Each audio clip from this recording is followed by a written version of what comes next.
Salut ma pote, salut mon pote, c'est parti pour un nouveau numéro d'After Rap. Aujourd'hui avec moi, je serai accompagné de Yerim, de Sindanou qui feront bientôt leur entrée, mais Covid oblige, on sépare la team et on va attaquer donc avec Narges et Genono. Salut Narges. Salut, ça va?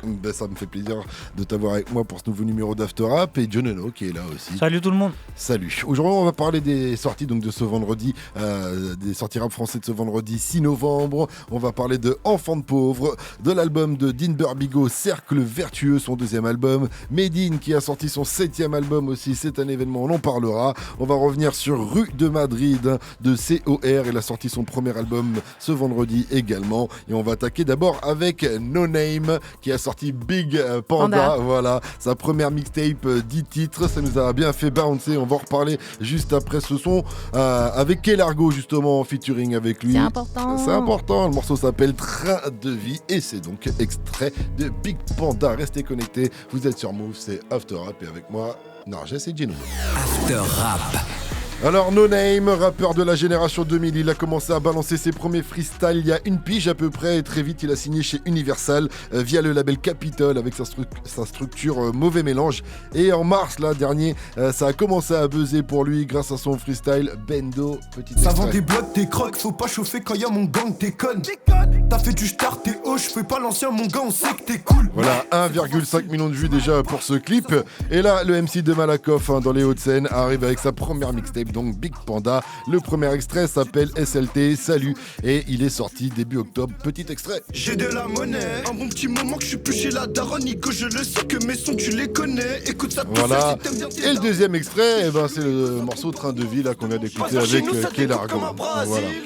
Et je vais laisser la parole à Narges directement parce que je sais que tu kiffes No Name, mais je te vois bouger la tête. Mais moi aussi, j'ai bougé la tête. Ouais, je kiffe No Name que j'étais d'ailleurs allé rencontrer pour Move l'année dernière. En newcomer. Exactement, en newcomer. Et donc, on avait fait le tour à Malakoff, un petit tour de terrain. Et en fait, j'aime bien l'énergie déjà du gars. Tu vois, c'est quelqu'un qui est super vif, qui a vachement de smile, de gouaille. Et ça s'entend sur ses tracks. Et ça se voit dans ses clips aussi. Exactement, ouais. Et puis, il y a tout ce délire autour du gros beat de Panda. D'ailleurs, le projet s'appelle Big Panda. J'ai envie de lui dire qu'il est pas si gros dans le gros game. Hein. Non, elle était pas mal celle-là. Non, c'est vrai, il a un bon beat, mais ça va quoi. Ouais, mais en tout cas, ça crée un truc, tu vois, genre mignon, voilà, oui. Et puis qui n'appartient qu'à lui. Mais au-delà de ça, en fait, s'il faut parler de la musique, moi, ce que j'aime vraiment beaucoup, c'est l'énergie que tu peux avoir sur ce genre de track. Voilà, je trouve qu'il a un flow qui va super bien avec toutes les prods qui peuvent être choisies. Et je trouve que c'est vachement cohérent sur ce projet 10 titres qui finalement commence avec Codé et finit avec Big Panda. Tu vois, encore une fois, le panda s'installe. Ou au niveau des feats, t'as des mecs comme Kelargo, Captain Roshi, The Four. Et donc finalement, c'est hyper cohérent pour un premier projet. Et je trouve qu'il y a des titres assez incroyables, notamment le morceau moi que j'aime beaucoup qui s'appelle Vert, où là genre j'ai pas pu m'empêcher de bouger la tête, voilà. Donc c'est bien pour s'ambiancer, il y a des gros bangers. Je regardais si j'avais le morceau Vert sous la main, mais je l'ai pas. Par contre, tu as parlé du feat avec Captain Roshi, No Name. On a un petit extrait.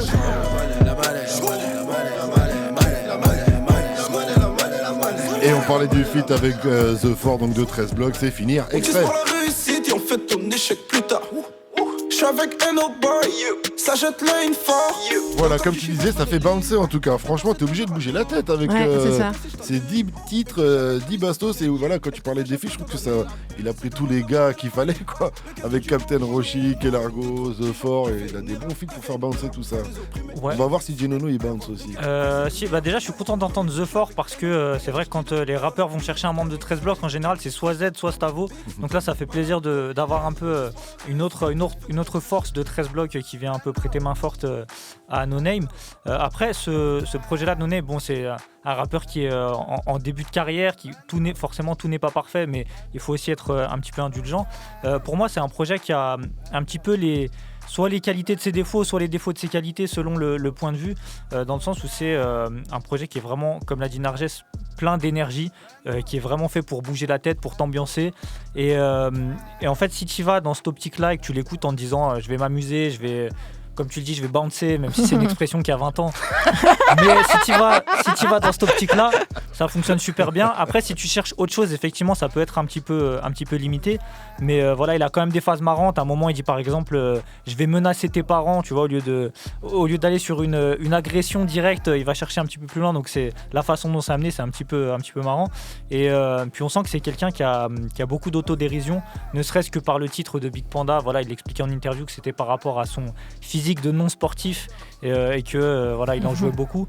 Donc je me dis que s'il insiste un petit peu là-dessus, sans forcément devenir le rappeur rigolo, parce que c'est pas du tout ce qu'on cherche quand on l'écoute, mais s'il arrive à amener un petit peu plus à jouer un peu plus sur sa force d'autodérision comme ça peut amener quelque chose d'intéressant. Et sachant que c'est vrai qu'en termes d'énergie, ça fonctionne vraiment bien. Le dernier morceau du projet s'appelle Big Panda, justement, tu le disais, Narges. Bon, là j'ai fait mon choix, je vais appeler Katrina ce soir finalement. Gros but de panda. Oui, c'est moi, j'ai dit Bilaïno. Est-ce que tu voulais ajouter quelque chose? Ouais. Et ce que je trouve aussi super fort, c'est tous ces les adlibs sur les morceaux, la façon, tu vois, comment ils top line aussi. Ok, il y a ce délire avec ces petites gimmicks de ouais, tu vois, il y a toutes les gimmicks qui viennent, et tu vois, même après Captain Roshi qui arrive avec les c'est là.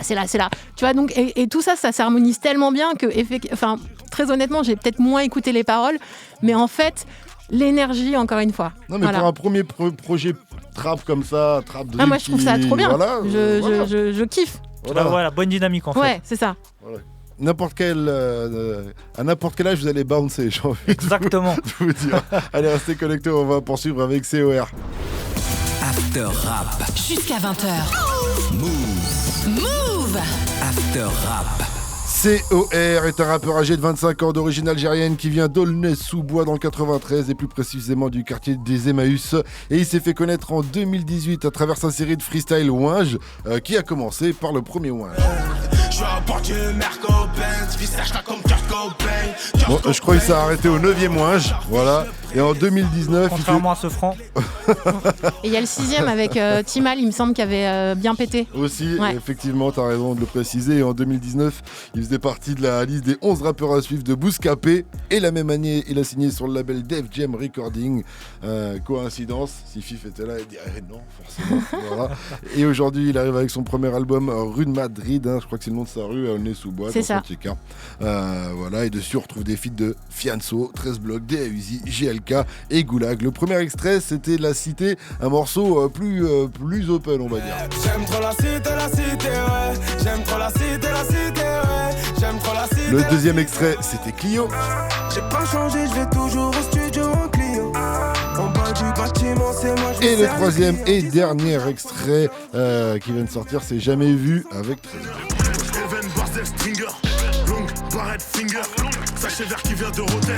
Donc voilà, la parole à Genono. Qu'est-ce que t'as pensé de ce projet donc de COR qui arrive, qui a sorti son premier album, Rue de Madrid?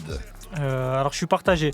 Il y a des morceaux pour moi, comme les premiers extraits qu'on a entendus, qui sont les morceaux un peu radiophoniques, disons un peu tubesques, que je trouve très interchangeables et très génériques, dans le sens où voilà, ça se détache pas forcément de ce qu'on entend quand on allume la radio ou ce qui se fait sur d'autres albums. Quand il est dans ce registre-là, je trouve il tente de faire quelque chose, mais pour moi ça limite un petit peu.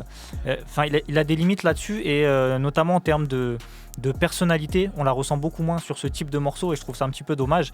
Alors que quand il est dans des morceaux, dans un registre un peu différent, soit un peu plus sombre, soit un peu plus street, soit un peu plus introspectif, là on sent que justement il a une grosse personnalité, une vraie identité, et qu'il a beaucoup de choses à dire. Et même si le discours n'est pas toujours extrêmement original, au moins ça donne de la consistance au personnage. On sent que c'est vrai, quoi. Il est sincère. Ouais, c'est ça. T'as des morceaux comme Boss, Paradis, JVV, où en fait tu sens qu'il a des choses à raconter, et du coup je trouve que quand il est dans quelque chose d'un petit peu plus dilué, c'est dommage, parce que vraiment la personnalité s'efface, et même si ça fait des morceaux qui fonctionnent, sur lesquels voilà, on s'ambiance quand même, mais ça, pour un rappeur qui n'est peut-être pas encore installé dans le paysage rap français, je trouve que c'est dommage, parce qu'on a peut-être envie de... C'est un peu trop tôt, tu penses ? Je sais pas si c'est un peu trop tôt, mais en tout cas, on a envie de le découvrir peut-être un petit peu plus et d'installer un petit peu plus le personnage avant d'aller vers ce genre de choses. Donc pour moi, en fait, si on veut vraiment le découvrir, il faut peut-être passer par les morceaux qui sont pas forcément les gros singles qui sont sortis en amont. Après, je pense que vu qu'il avait déjà fait pas mal de freestyle, tout ça, il a dû se dire c'est le moment d'envoyer l'album. Et du coup, qui dit album dit single. Et là, oui, évidemment. Il a dû se dire faut y aller. Et en même temps, la preuve, c'est qu'on en parle aujourd'hui et que c'est la première pierre à l'édifice. Vas-y, Narges. Ouais, moi, je suis pas d'accord avec Geneno sur le côté single générique, radiophonique, etc. Parce que c'est justement sur des morceaux comme ceux-là que COR m'a accroché et a accroché, je pense, beaucoup de gens. C'est-à-dire que pour moi, un titre comme Clio, c'est l'un des gros titres de ce projet. Alors effectivement, ça arrive peut-être un peu tôt, on va dire, dans sa construction et dans son installation en tant qu'artiste. Mais en fait, c'est là où tu te rends compte qu'il a la capacité de faire des titres comme celui-ci, qui, à mon sens, est un titre vraiment ultra efficace. Tu vois, cette année, on a eu par exemple, même si j'ai pas forcément envie de faire des comparaisons, mais Uzi avec À la fête, et ce titre a complètement a tout dépassé et s'est installé comme un gros hit que tout le monde a entendu. Et je trouve qu'un morceau comme Clio a cette possibilité et c'est potentiel, tu vois. Au même titre que le morceau comme le Panette qu'il a fait avec Fianso, pour moi c'est aussi l'un des titres les plus catchy de ce projet, c'est-à-dire qu'on le découvre aussi sur cet univers-là, surtout pour les gens qui l'ont entendu, notamment sur les freestyles qui sont sortis au préalable. Après, ce que je trouve assez intéressant, c'est que finalement, on rentre avec un titre qui est assez sombre, qui s'appelle Falcon, je crois, qui est un peu introspectif, sur lequel il y a des accentuations qui rappellent, notamment aussi, je trouve, Seth You, un autre rappeur de Olnesu. Et Emmaüs, d'ailleurs, du quartier des Emmaüs aussi. Exactement. Et progressivement, on découvre d'autres couleurs, j'ai envie de dire, musicales. Après, moi, il y a des titres sur lesquels je suis entre guillemets moins convaincue pour le moment, mais je pense que c'est aussi parce que l'album vient de sortir et que tu vois je l'ai pas assez écouté, mais je trouve qu'en termes de proposition c'est assez cohérent. En tout cas c'est un beau, on va dire, premier album dans le cahier des charges que ça devrait tenir. Voilà. Ok. Juste pas pour répondre, mais je pense que Geneno il faisait plutôt référence au morceau, en tout cas La Cité, qu'au morceau Clio peut-être. Oui, c'est plus. Ouais, c'est vrai que quand tu écoutes La Cité, pour moi, ça fait vraiment un peu festival, générique, quoi, festif. Et en fait, c'est vrai que c'est pas forcément le registre sur lequel je le préfère. COR, en tout cas, on va le retrouver tout de suite avec son titre Illimité featuring GLK. Et juste après, on va parler de Grand Médine. Restez connectés, vous êtes sur Move, c'est After. Et tout de suite, on passe en mode Grand Médine. Le MC de LH, Le Havre, pour ceux qui ne savent pas, a sorti son 7e album, Grand Médine. Vas-y, on en parle direct avec Ben Arches. Vas-y, je t'écoute. Qu'est-ce que t'en as pensé ? Un très bel album, hein. Franchement, super beau projet. C'est hyper intéressant, notamment, moi il y a des choses qui m'ont frappé, c'est que ça parle beaucoup d'écologie, c'est peut-être pas par ça qu'il faudrait commencer, mais en fait c'est un truc qui est omniprésent partout, beaucoup de questionnements autour de la nature, l'existence même de ce que nous sommes en tant qu'humains, beaucoup de références à l'actualité aussi, et puis à côté de ça avec des flows quand même très actuels, des prods qui sont super actuels aussi, on sent cette capacité et cette possibilité de se réinventer aussi, parce que comme tu le disais tout à l'heure, nombreux albums solo à son actif Medine aujourd'hui, et donc il y a toujours ce truc de il est jamais tout à fait le même mais jamais tout à fait un autre, donc in fine quand tu l'écoutes aujourd'hui tu comprends et tu ressens tout l'ADN de ce qu'est Medine, et je trouve que ce nom du coup FC Grand Médine, ça va vachement bien avec ce que je suis en train de dire, et en même temps il y a la découverte et des nouvelles j'ai envie de dire couleurs musicales, et j'ai trouvé ça aussi hyper intéressant d'avoir sur ce projet la suite de Grand Paris 2, où on a pour le coup Kobalade, Rémi, Larry, il y a aussi Oxmo Puccino, yes, et Pirate qui est juste incroyable. Alors lui ça a été ma grande découverte sur ce titre, je me suis dit mais qui est ce jeune rappeur, franchement il est très chaud, et j'attends d'entendre plus de morceaux de lui, et donc voilà. Et t'as préféré Grand Paris 2 ou Grand Paris 1 alors ? C'est difficile parce que Grand Paris 1, quand c'est sorti, on se les mangeait tellement fort que, en fait, ça a posé le truc de la banlieue à influence Paname. Et donc finalement, c'est une histoire qui revient tout le temps aujourd'hui. Tu vois, cette phrase, on ne pourra jamais l'oublier. Ouais. Ça a commencé à cet endroit-là. Donc je ne sais pas si je peux me décider en fait. Donc je sais pas ce que t'en penses, Nono, sur choisir le 1 ou le 2. Moi j'aimais ni le 1 ni le 2, donc comme ça. Ah ok. Bah voilà. D'accord. Toi, après je pense que le 1 restera peut-être plus dans les mémoires que le 2. Par rapport à cette fameuse punch, la banlieue influence Paname et Paname influence. Par contre sur le 2 je trouve ça cool de voir sur un même morceau Oxmo et Larry. Et Koba Ladé aussi. Et Koba par exemple. Ça m'a fait délirer ça. Ouais, non, Oxmo je l'ai déjà dit plusieurs fois mais il adore Koba en plus. Ouais mais ça m'étonne pas du tout. La dernière fois que je l'ai vu il chantait, il était là. Qu'est-ce que c'est trop beau la vie d'artiste et tout, ça m'a fait délirer. J'avais regardé Oxmo en faisant ah ouais. Et du coup cet album là Grand Made in Tafita, j'allais enchaîner avec Genono mais tu voulais dire quelque chose? Non mais vas-y, après on peut échanger. Vas-y, qu'est-ce que t'as pensé alors? Bon, je vais commencer par le positif alors sinon Medine va faire la gueule.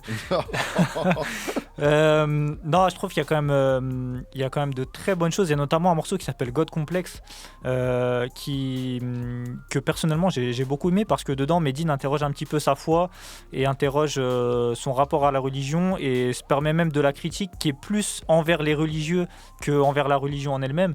Et je trouve ça super intéressant la manière dont c'est amené, la manière dont les questions sont posées et tu sens qu'il y a énormément de réflexion derrière, qu'il a beaucoup évolué dans sa spiritualité et dans son rapport à la pratique religieuse ou à la foi tout simplement et il le retranscrit très bien donc voilà, je trouve ce morceau vraiment intéressant.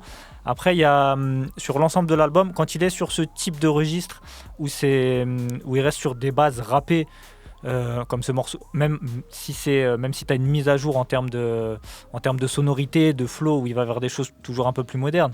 Mais quand il est sur des morceaux vraiment rappés comme celui-là, je trouve que ça fonctionne très bien. Après, quand il est sur des choses un petit peu plus... il y a des morceaux où il prend une voix un petit peu fluette sur un piano-voix. Je trouve que ça fonctionne moins bien parce que ça dénature un petit peu son interprétation, notamment en termes de voix. Tu vois, c'est quand même un rappeur qui a une voix imposante et l'entendre chanter de manière un petit peu douce comme ça, je trouve que ça fonctionne pas toujours bien.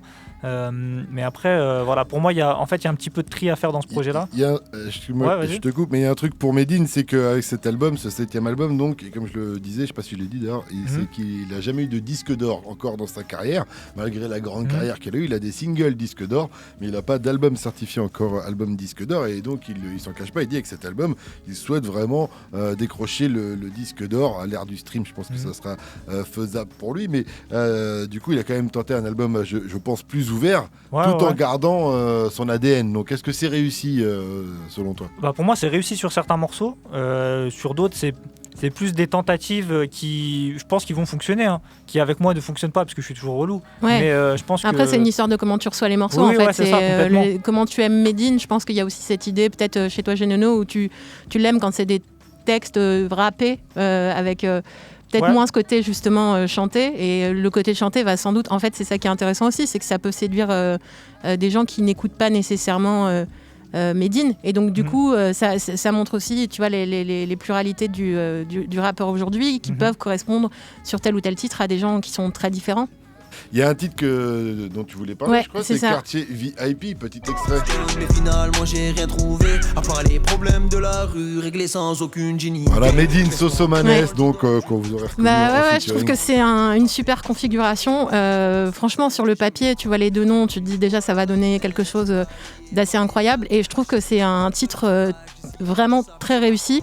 J'adore la mélancolie de la prod et j'aime beaucoup l'univers qui est posé sur ce morceau. Donc c'est l'un des titres, moi, qui m'a clairement vraiment frappé, quoi. Eh bien, je te conseille d'aller regarder le documentaire qui est sorti d'ailleurs aussi le jour de la sortie, Made in Normandie sur Medine, c'est sur France TV /.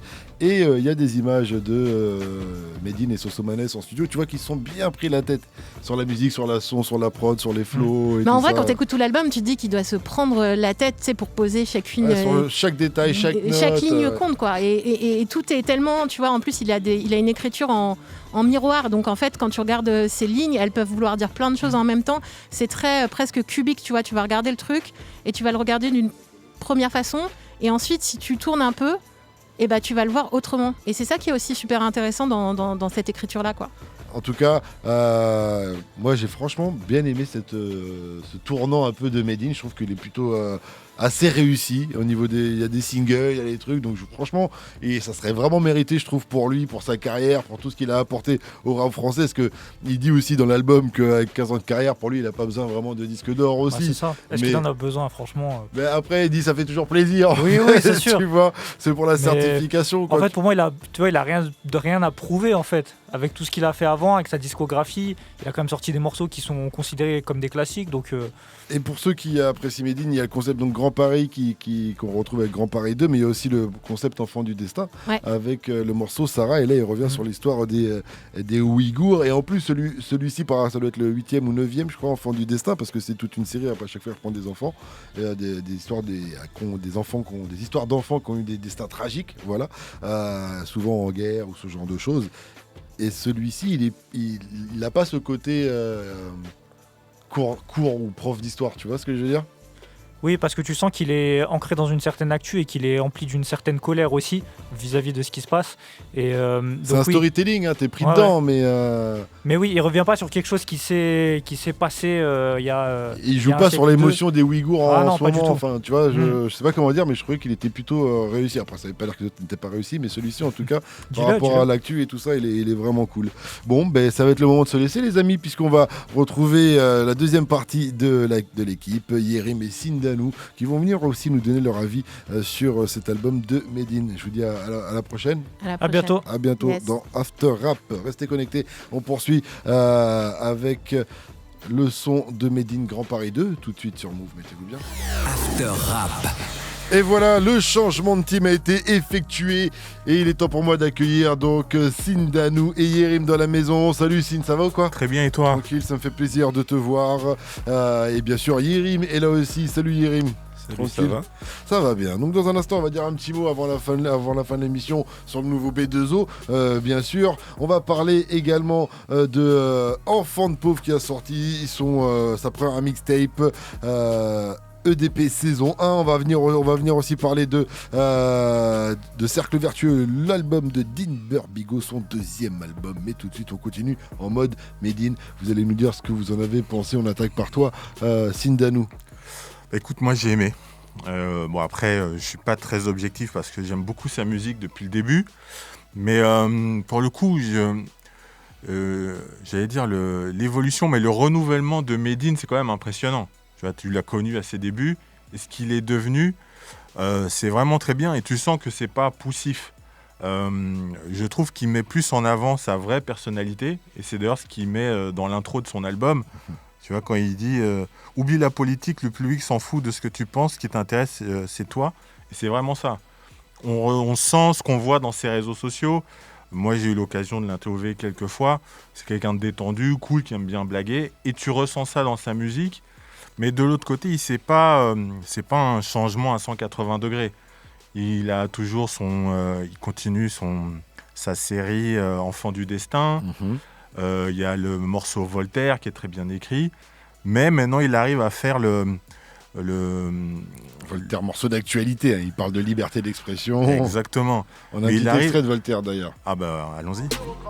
Parole sous surveillance orwellienne et la censure est en chemise hawaïenne. Tu veux qu'on reste gros titre à la Medine de toute façon. Exactement. Voltaire, voilà. Et tu vois, Enfant du Destin sur les Ouïghours, c'est aussi très bien fait. Mais tu vois, par exemple, un titre comme Grand Paris 2, au début de sa carrière, jamais il aurait fait un morceau comme ça. Et là, ça reste crédible et il est vraiment, pour le coup, le trait d'union entre un Kobalade et Oxmo. Les deux, ils peuvent se retrouver que sur un album de Medine. C'est ça qui est devenu fort. Et ce que j'ai aimé aussi, c'est que il y a un peu d'introspection, malgré tout, sur son statut, parce que les gens l'ont beaucoup critiqué, donneur de leçons, rappeur relou, etc. Et sur son album, enfin sur son titre, L'imposteur, syndrome de l'imposteur, c'est vraiment lucide. Il est lucide sur son cas et moi je trouve ça vraiment bien. Je crois qu'il y a un autre morceau qui t'a interpellé, Sindanou, c'est Barba Papa extrait. Je l'ai abandonné pour une part de le Switch. Aujourd'hui je suis le fils de Medine, mais demain c'est Medine qui sera le père de Massoud. Et donc c'est MA2S, Massoud. Incroyable. Ah, mais c'est incroyable. Bah, t'as touché ce morceau. Mais de ouf. Bah déjà, quand tu les suis sur les réseaux, il y avait un moment, ils envoyaient tout le temps. Et c'était à hurler de rire. Et là, tu vois que le petit rappe vraiment bien. Ouais, c'est vrai qu'il rappe bien. Bah, il rappe mieux que certains dont c'est le boulot. Donc, mais il faut se remettre en question pour voilà. ça. C'est ça. Non, mais surtout entendre Medine sur un morceau, sur une rythmique comme ça, un peu zouk, que tout le monde fait aujourd'hui. Tu vois, on dit c'est la Zumba, mais c'est un rythme de zouk en vrai. Entendre Medine, mais en plus avec son fils, une thématique sérieuse, mais il l'a déguisée en parlant de barbe à papa, de réglisse, etc. Franchement, c'est super fort. Et Yerim, quel est ton avis donc du coup sur ce 7e album de Medine? Et on le disait tout à l'heure avec Narges et Genono, c'est en fait, il n'a jamais eu de disque d'or, d'album certifié disque d'or, et donc il espère avec cet album être certifié disque d'or. Ouais. Il a tenté un peu l'ouverture sur certains titres qui sont un peu plus chantés, un peu moins durs, un peu comme tu le disais, tu vois, mais c'est un tournant qu'il n'a pas pris que sur cet album, ça fait longtemps quand même qu'il est dans cette direction. Bon après par rapport à la visée commerciale ça je sais pas, je lui souhaite quoi tu vois, mais en tout cas ouais pour musicalement l'album en lui-même je rejoins Sid sur le côté plus il arrive à mettre plus de spontanéité on va dire dans sa musique tu vois, en termes de texte là je parle, l'interprétation oui ça reste Medine, c'est-à-dire t'as toujours l'impression que c'est un mec soit très sérieux, soit très énervé, mais là t'as beaucoup plus de, comme t'as dit, à la fois de dérision et même dans le sens de la punchline provoque, il a plus de choses qui vont pas forcément te surprendre, mais où tu vas dire ouais, genre ça va, tu vois, c'est un être humain, il déconne, etc. Je pense que t'as beaucoup de trucs comme ça sur God Complex où t'as il fait plein de comparaisons, genre sur ces religieux sont à la fois ce que le gynéco est à l'amour. C'est un des morceaux préférés de Genono tout à l'heure. Ok, d'accord. Parce qu'il a vraiment le truc de, pour le coup, de critique des mecs qui se foirent complètement dans l'interprétation des religions. Et tu as remarqué que dans ce titre-là, il critique un peu les religieux, enfin le fait que ça parle pas beaucoup d'écologie chez les religieux, tu vois, quand il dit oui, ça mange halal, on s'en fout que ce soit le dernier, dernier animal sur Terre ou quoi, tu vois. Ouais, puis et c'est pareil, la chute de cet enchaînement-là, c'est le moment où il dit on pendra des écolos tant qu'il y a des arbres ou un truc comme ça, tu vois. Et il a vraiment ce côté contre-pied qui est formulé de manière assez drôle. Ensuite, j'ai bien... et après, il y a le côté Grand Paris 2 par rapport au premier volume, on va dire. Là, c'est vrai que tu retrouves des mecs comme Larry et Koba, où pareil, tu pourrais te dire...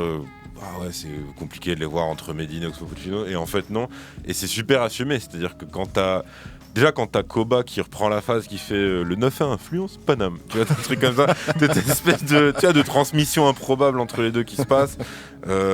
Pareil, le couplet de Larry qui démarre chantonné autotune, qui se remet à kicker juste après, tu vois, qui le coupe en deux et tout. Non, franchement, c'est sur la forme, c'est une réussite. Sur le fond, ça reste du Medine, donc ça, c'est le discours, tu vois, qu'il a toujours développé. Sur la forme, pareil, on pouvait craindre entre guillemets, genre Medine qui chante sous autotune, qu'est-ce que ça peut donner, parce qu'en plus c'est pas un mec qui a une voix, tu vois, forcément que t'arrives à imaginer machin. Et en fait tu sens, tu vois, il force pas trop, il arrive à se trouver un truc où ça sonne pas trop dégueu machin. Il y a, je sais plus le morceau, il y a peut-être juste une envolée où je me suis dit là par contre peut-être il essaie de pousser la note un peu trop, mais sinon la plupart du temps ça allait. Et puis après, il a toujours son petit sens de la formule, genre si j'enterre les haches de guerre, ce sera dans leur crâne, tu vois, ce genre de truc. Et après, et oui, ça fait... Attends, parce que lui, il a démarré au début des années 2000, en tout cas pour le public, même s'il rappait déjà dans son coin et tout au Havre. Et ça faisait quand même super longtemps que j'attendais, tu vois, le moment où il va vraiment faire une métaphore sexuelle sur la France, que c'est quand même le truc que t'es censé faire, tu vois, en tant que rappeur engagé. Et c'est bon, il l'a enfin fait avec la France nous prend par les sentiments, nous c'est par derrière qu'on la prend. Voilà. Ça a mis le temps, mais ça valait le coup. Fallait que tout bon rappeur, là, à un moment ou à un autre, fallait cocher la case. C'est ça. Allez, restez connectés, vous êtes sur Move. Et après, donc, l'album de Medine, Grand Medine. On va parler d'un autre événement rapologique. C'est l'album de Dinber Bigo qui est sorti, son deuxième album. Et on va en parler après. Immunité diplomatique, featuring Alpha One. Restez connectés sur votre radio hip-hop sûr. C'est du bon, c'est du lourd, c'est After Rap. Move! Et c'est bien sûr extrait de Cercle Vertueux, son deuxième album qui est disponible depuis ce vendredi 6 octobre. Et puis c'est quand même un événement, le retour de Dinber Bigo, puisque ça faisait 3 ans qu'il s'était absenté de ce rap game. Et 3 ans aujourd'hui dans le rap game, c'est une éternité. Et j'ai envie de dire que c'est déjà un retour plutôt bien réussi. On parle de lui, les sons sont bons, les sons tournent. Donc je pense que déjà rien que pour ça, il doit être assez satisfait. Le premier extrait qu'il avait envoyé, c'était Tout dedans. Yeux rouges de vampire, des gueules de mafieux. Je renverse mon grinder dans le classeux. Même quand j'insulte, je reste classeux. Et déjà, ça sentait très très bon. Et le deuxième extrait, donc, c'était Cercle Vertueux. Portique, chaîne en or sur le torse que du 18, je passe tous les portiques. Indépendant. Voilà, très chaud ce son aussi. Le clip aussi, il est totalement validé. Allez voir ça sur sa chaîne YouTube ou sur move.fr. Et donc, on va voir ce qu'en ont pensé nos experts. On commence par toi, Yérim. Vas-y, dis-nous ce que tu as pensé de ce retour de Dinber Bigo et de cet album surtout. À titre perso, je trouve que c'est son meilleur projet. Déjà, parce qu'il arrive à te mettre plus.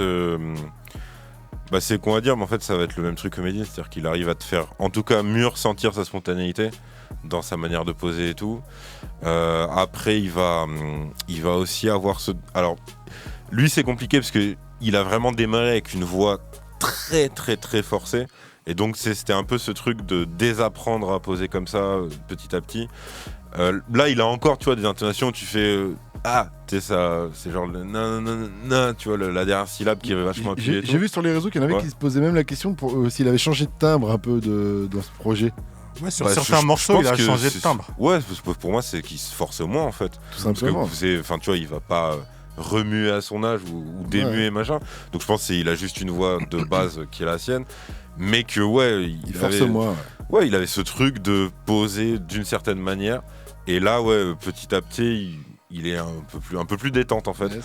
Donc t'as ça. Alors après, il va pas forcément à chaque fois m'accrocher sur ses textes, mais par contre sur la forme, même si donc on en parlait pendant que ça passait, mais il a des fois des résurgences de mec qui a encore, qui se gratte les veines, qui veut faire son truc, genre serment d'Hippocrate, serment d'hypocrite, pardon. Et là tu fais ok, tu voulais la placer, c'est pas terrible, c'est pas grave et tout. C'est pas la meilleure. Mais en fait, il y en a très peu par rapport à ses anciens projets comme ça. Et t'as beaucoup plus de trucs où ça c'est un peu plus fluide en fait, on va dire. Après, il a déjà la dernière punchline sur l'accent circonflexe. Tous les jours tu sais qu'on flex, on est sur les E comme les accents circonflexes. Celle-là elle est belle. Celle-là, en plus il termine comme ça, t'es dans un moment, tu fais non, franchement celle-là elle est parfaite. Parce que c'est vrai que lui, il y avait je pense comme plein de gens, tu vois, je me le suis d'abord pris en regardant des vidéos de Rap Contenders. Et ça correspondait presque jamais à ce qu'il était sur disque. C'est-à-dire que tu disais, en fait, t'avais l'impression que son charisme disparaissait, que son sens de la formule disparaissait. Et là, c'est un peu plus le Dean, j'allais dire DRC, sauf que c'est pas dans le sens clash que je dis ça, c'est vraiment dans le sens. C'est un mec qui a le côté entertainment assumé, etc. Un petit côté drop the mic, tu sais, dans la fin des couplets, c'est ça. Le truc de machin, et le truc de. Et regardez, c'est facile pour moi. Voilà. Tu vois ce que je veux dire ? Il a un peu ce truc-là qui pour le coup, a un côté jouissif, communicatif quand tu l'écoutes. J'aime beaucoup Coller à la peau. Parce que c'est une instru évolutive avec un gros changement à la fin et lui qui s'adapte à l'instru, donc ça c'était cool. Et puis après il a même le côté pas forcément autodérision, mais un peu recul sur lui-même quand il dit je peux te zouker sur du Alchemist. Tu vois, t'es un peu le dilemme du puriste, mais qui kiffe la vie quand même, tu vois. Donc non, il a franchement des bons trucs. Après, celui qu'on vient d'écouter, Couplet d'Alpha Watt, donc ouais, lui, c'est limite en train de devenir un peu comme Lino l'était à une époque, tu sais, genre, sauf que il y a peut-être moins de featuring, mais genre dès qu'il est invité, il se fout pas de ta gueule, quoi, tu vois. Ouais, mais je suis sûr qu'il a kiffé. Je vais demander à Sindanou ce qu'il en a pensé. Mais tu sais, il y a un morceau où il dit aussi ma spécialité, c'est le rap comme à New York ou un truc comme ça, tu vois. Et forcément, Sindanou, je sais que ça a dû te parler, j'imagine. Non, mais après, voilà, moi je suis très grand client de Dean parce que pour moi, il coche toutes les cases. Il a la voix, le flow évidemment, et puis surtout, il a vraiment le sens de la formule. J'aime pas dire punchline parce que maintenant, ça veut tout dire, ça veut rien dire. Mais tu vois, encore dans ce projet, dans le morceau, il dit les baskets et les hypocrites, je les ai à l'œil. Ouais, ça c'est cool. Ça c'est vraiment bien trouvé. Alors c'est vrai, pour des trucs comme tu dis, serment d'Hippocrate, là tu dis ça fait un peu tiep. Mais après, il est rattrapé parce que par exemple, il dit les faux semblants m'exaspèrent, mais la flatterie désaltère. Tu vois, ça c'est du rap. Non, mais il y a trop de punch en plus qui. Il y a trop de titres qui sont à réécouter, quoi. Tu vois, exactement. On nous un peu à chaud. Exactement. Mais, quand tu écoutes les morceaux, tu dis il va falloir que je réécoute parce que je suis passé à côté de 2-3 phases, tu le sais, tu vois. Ouais. Et il a passé le cap, depuis longtemps, mais là vraiment, il a vraiment passé le cap de machine à kicker et machine à rime. Tu vois, des morceaux, Clip et Berlin, il est bien. Il y a beaucoup de morceaux où il change sa voix, où limite on le reconnaît pas. Tu vois, Clip à Berlin, Piège à loup, où il chante. Tout dedans, finalement, c'est aussi un flow différent. Colle à la peau, il est bon. Prado. Tu vas sortir tous les tracks, tous les tracks sont bons. Non, en fait, Prado, c'est le son, par exemple, où tu l'as... Jamais, il y a 5 ans, il aurait fait un son pareil. Ouais.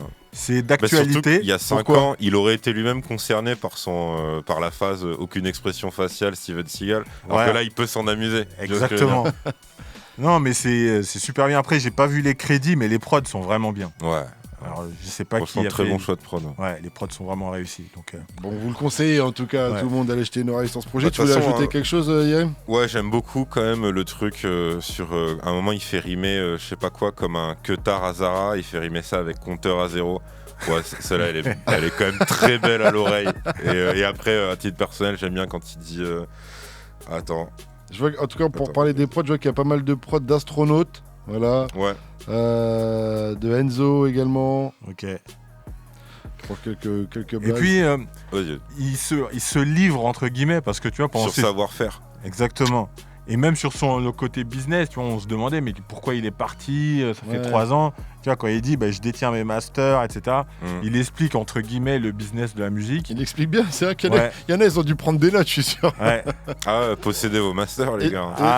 Et ceux qui ont signé en artiste, ils ont dû pleurer. Ils ont dû mal, ça fait mal. Et c'est bien parce que finalement c'est un jeune artiste, je crois qu'il a il a à peine la trentaine. À peine la trentaine. Titre, donc, et il est sage. Et oui, pour parler juste d'un autre feat que Alpha, j'ai beaucoup kiffé Némir. Némir, le côté chanté et tout. C'est la nouvelle direction de Némir en plus. Ouais, mais là je trouve super bien utilisé en fait. Je t'avoue qu'à l'écoute du morceau, je l'attendais rapper et après je me suis dit, c'est vrai que Némir il rappe plus trop. Trop dernièrement. Mais là pour le coup, justement pareil, j'ai moins eu cette frustration de c'est pas grave, kick pas parce qu'il est super bon. C'est vrai que t'as ce sentiment de dire c'est pas grave. Et j'aime bien une rectification entre guillemets qu'il fait parce que c'est vrai que c'est un mec qui vient d'entourage et tout. Et l'entourage, ça a été un peu adopté entre guillemets par un public, tu vois, des fois assez détestable. Et à un moment, il dit on fait pas du rap pour ceux qui aiment pas le rap. Ouais. Qui est, tu vois, retour aux sources à ce niveau-là. Et puis après, forcément, un truc qui me parle, c'est fuck une maison de retraite, je suis dans le manoir en peignoir. Voilà. Il a entendu peignoir, il a dit attends, faut que je note. C'est Hugh Hefner Gang, quoi. Tu vois ce que j'allais dire, vous êtes dans un club en fait. Hein. Et son morceau aussi avec FG, là, Vroom. Où il fait un passe-passe. Il y a des passe-passe, mais parce qu'AFJ c'est un gros kicker aussi, tu sens qu'ils se sont fait plaisir, un peu comme le titre avec Alpha One. Il nous reste 5 petites minutes à passer ensemble, alors on va continuer directement avec Enfant de pauvre. After Rap. Jusqu'à 20h. Move. Move. After Rap. Enfant de pauvre qui vient du 9-4 de Fontenay, c'est le frère de Casa, je crois que c'est son grand ref.